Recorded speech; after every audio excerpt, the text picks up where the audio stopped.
વલસાડ જિલ્લાના ઉમરગામ તાલુકામાં મામલતદાર તરીકે ફરજ બજાવતા મામલતદારે ટ્રેન નીચે પડતું મૂકી આપઘાત કર્યો।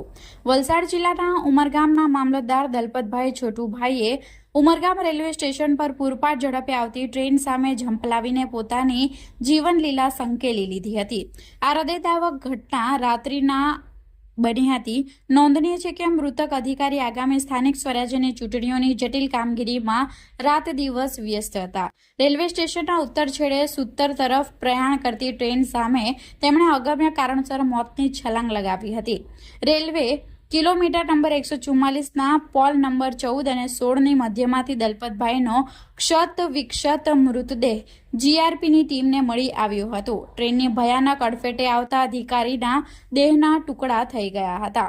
આ સમગ્ર ઘટનાની જાણ જીઆરપીને થતાં જીઆરપી પોલીસની ટીમ ઘટના સ્થળે પહોંચી મૃતદેહનો કબજો મેળવ્યો હતો અને પોસ્ટમોર્ટમની પ્રક્રિયા પૂર્ણ કરી હતી। તેમના પરિવારજનોને મૃતદેહ સોંપી આગળની કાર્યવાહી હાથ ધરી છે। હાલ તો આ પ્રકારે આત્મઘાતી પગલું ભરતા સમગ્ર પંથકમાં આ ઘટના ટોક ઓફ ધ ટાઉન બની છે।